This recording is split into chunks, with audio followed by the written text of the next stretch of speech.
April 17th, 2023. That's the date I'll remember for the rest of my life, not because anything felt different that Tuesday afternoon, but because nothing felt different.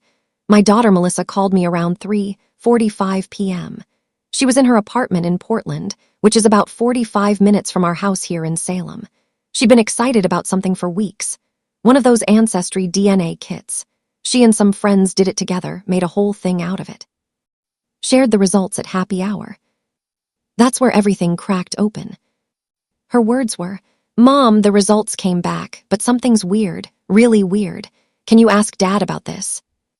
I remember standing in my kitchen, cream-colored granite countertops, that afternoon light coming in through the bay window, and I felt that specific cold that doesn't start in your body. It starts somewhere outside you and moves in, like opening a door you didn't know was there. She said, "The database shows I have another sibling, half-sibling, someone I've never heard of, and they're my age, Mom, within 2 months of my age." I didn't have a sharp intake of breath. I didn't cry, I just processed. That's what I do, I process. Melissa's full name is Melissa Ann Hutchins. She's 34 years old. My youngest child, 3 years younger than our son Daniel. And according to her DNA results, there was another human being in the world. A woman named Catherine Webb, age 33, living in Corvallis, Oregon, who shared the exact genetic markers that said Catherine's father and Melissa's father were the same person. My husband, Michael James Hutchins, the man I married when I was 22 years old in 1995, 28 years of marriage, 2 kids, a mortgage on a 4-bedroom colonial in West Salem that we'd owned since 2001, joint bank accounts, his name on my insurance, a life. The word no didn't feel like enough. I remember thinking, no, that's not possible. He wouldn't. But here's the thing about not being someone who rages. You get really good at listening to what the universe is actually telling you, even when you don't want to hear. Michael and I met at Oregon State University. He was in business administration. I was studying accounting, which I know sounds like we were made for each other, 2 pragmatic people looking at spreadsheets and retirement plans, and in the beginning, that's how it felt. We married quickly. We were 22, bought our first house at 26 when I was pregnant with Daniel, started a modest life that made sense. Michael worked for a logistics company, TT Trucking Solutions, out of Portland. I worked for Moss & Associates, a mid-sized accounting firm in Salem. Between the two of us, we made around $125,000 a year by the mid-2000s. Solid middle class. We weren't wealthy, but we were secure. Michael was present. That's how I'd describe him. Not overly affectionate, not a big talker about feelings, but he showed up. He went to Daniel's soccer games. He helped with Melissa's school projects. He complained about traffic on the 101 when he had to drive to Portland for client meetings. In 28 years of marriage, the most dramatic thing that happened was when he got passed over for a promotion in 2008, and he'd been quiet about it for a month before he got over it. We fought, but not passionately. We just disagreed about things and moved on. And then there was his project. Starting around 2008 or 2009, I'm not entirely sure when, I wasn't paying as close attention as I should have, Michael started talking about expanding his work with TT Trucking. A new division. They were opening a distribution center in Corvallis about an hour north of Salem. It made sense for him to travel up there. He'd go sometimes twice a week, sometimes once a week. I never questioned it. He had work. Work is boring. Work is not a threat. Melissa was born in June 1990. Daniel was born in March 1987. So Catherine Webb, if she was born around the same time as Melissa, would have been born in 2008 or 2009. That's when the trips to Corvallis started. # the discovery, investigation mode. I didn't confront Michael that evening. That's not my way. I sat with it. I made dinner. I remember making pasta primavera, very normal Tuesday dinner. Michael came home at 5:30 p.m. like he always did on Tuesdays. He kissed me on the cheek. We ate dinner. He asked about my day. I asked about his. I didn't say anything. What I did was sit in my home office at 10:47 p.m. after Michael was asleep. He always went to bed around 10:15 p.m., and I opened our shared bank account on the computer. not looking for anything specific, just looking. Here's what I found. Between March 2008 and April 2023, that's approximately 15 years, there were irregular cash withdrawals from our Wells Fargo checking account. Not huge withdrawals, $500 here, $800 there, never more than $1,200 in a single transaction. But they were consistent, sometimes twice a month, sometimes once a month, an average of about $1,200 per month. 1,200 times, $12 months times, 15 years equals $216,000. $216,000 in cash withdrawals over 15 years. Cash, impossible to trace, impossible to explain. And then there was the credit card, our Visa. I found charges to Corvallis Family Lodging between May 2009 and August 2014. Monthly charges of $850 each. That's another $49,200 over 5 years. They stopped in August 2014, which I would later understand was probably when Catherine was old enough to not need lodging for supervised visits or whatever arrangement they had. My chest didn't tighten, my hands didn't shake, I just wrote it down. I didn't sleep that night. I sat in the dark of my office and I thought about the architecture of a lie, how it starts small, how you feed it regularly, how it becomes its own living thing. And I realized something that made me feel very cold and very alone. I had paid for this lie. With my money, with our money, with $216,000 that could have been his alone to spend on someone else, and it wasn't. It was our money. The next morning, I acted normal. Michael left for work at 7:15 a.m. He always left at 7:15 a.m. He drove a 2019 Honda Accord, dark gray. I went to work at 8:00 a.m. At 9:30 a.m. in my office at Moss & Associates, I opened the ancestry database where Melissa had taken her test, Ancestry DNA, and I created my own account. Cost $99. I did the test. Then I sent a message to the genetic match that was Catherine Webb. Not angry, not accusatory, just this. Hi, Catherine, I'm Melissa's mother. I believe you may be connected to my family. I'd like to understand the nature of that connection. Would you be open to talking? I waited. She responded in 17 minutes. Hi, yes, is this about Michael? I need to know what you know before I tell you anything. I'm not trying to protect him. I'm protecting myself. That's when I understood. Catherine didn't feel safe. She was protecting herself from her father, from my husband. We talked, through messages, then through email, then through phone calls that I took in my car during lunch breaks, and Catherine told me her version of the story. Her mother's name is Susan Webb. She lives in Corvallis. She and Michael had met at a business conference in 2008 in Portland.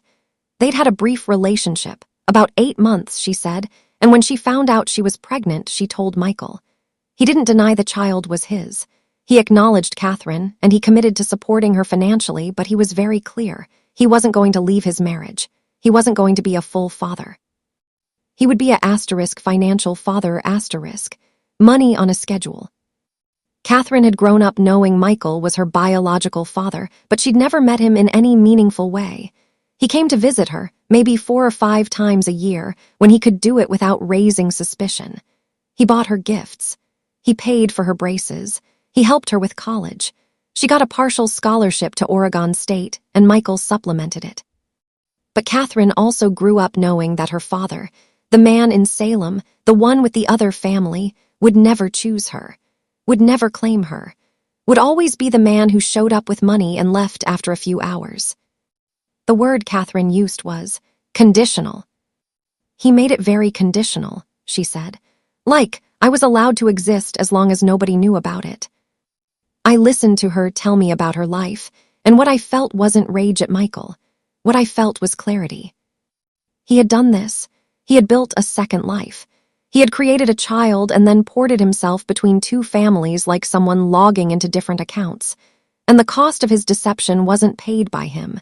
It was paid by me. It was paid by Catherine. It was paid by Melissa, who discovered her sibling through a DNA test instead of a family dinner. I hired a lawyer on April 21, 2023. Her name is Rebecca Morris. She works for Harmon and Associates here in Salem. I met her in person at her office on the second floor of the Key Bank building downtown, and I brought our bank statements for the last 5 years. Rebecca is 52 years old. She has very short gray hair and reads glasses on a chain. She didn't look shocked by anything I told her. She just took notes. "You have documentation," she said. It wasn't a question. "I have 5 years of statements, but the pattern goes back 15 years. Can you get all of them?" "Yes." She nodded. "That helps us. A lot of these cases are he said, she said. You have a paper trail. You have the other child's DNA confirmation. And you have cash withdrawals that are consistent and substantial. That's not ambiguous." I liked Rebecca Morris immediately. She didn't perform emotion. She just worked. With Rebecca's guidance, I opened a separate bank account at Chase Bank, not Wells Fargo, and I began gathering my documentation. Old bank statements, credit card receipts, the emails with Catherine, the DNA test results, everything I could find that proved what had happened. I did not tell Michael. I knew that once I told him, everything would change. The timeline would contract. The anger would come, his anger, my anger, legal complexity. So I gave myself permission to move quietly for another month. April 21 to May 20, 2023. 30 days. In those 30 days, I learned more about my marriage than I had in 28 years. The pieces come together. Melissa called me on May 3rd. She'd been Googling Catherine Webb, and she'd found a LinkedIn profile. Catherine works as a veterinary technician at Corvallis Animal Hospital on N.W. Monroe Avenue. She's a real person. A whole person doing real things with real credentials. Daniel, my son, I didn't tell him anything yet. I was waiting. But Melissa and I started talking more than we had in years. Really talking. She told me things she'd noticed growing up that she'd stored away without understanding them. "Mom, remember how Dad used to go to Corvallis meetings? And sometimes he'd come back from a meeting and he'd be weird, like quieter than normal." She was right. I remembered that. After certain trips, Michael would be subdued, almost guilty-looking, but he'd trained himself not to show it. "Did he ever tell you who he was meeting with?" I asked her. "I asked him once when I was like 14.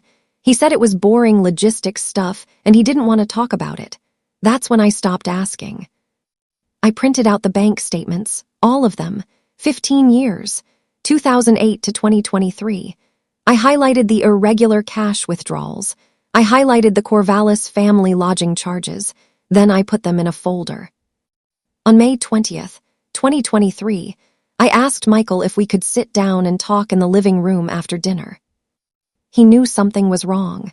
You can't be married to someone for 28 years and hide a catastrophic shift in their energy. When I asked him to sit down, his first response was, "Did something happen to Daniel?" "No, everyone's fine. I just need to talk to you." We sat on the couch, the same gray linen couch we bought in 2004 from Pottery Barn, and I realized how much of our life was built on shared objects that meant nothing. I didn't have a script. I'm not a person who yells, so I just spoke. "I know about Catherine," I said. He didn't move. He didn't blink. Then he said, "Oh." Just "oh." "Her mother's name is Susan Webb. She lives in Corvallis. Catherine is your daughter. She was born in 2008 or 2009. Melissa did an ancestry DNA test, and Catherine showed up as a half-sibling. And then I went into our bank account, and I found 15 years of cash withdrawals and lodging charges that total approximately $216,000. Michael was very still. "You've been taking money that I earned, that we earned together, and giving it to support a child that you never told me existed, and a relationship with a woman that you never mentioned.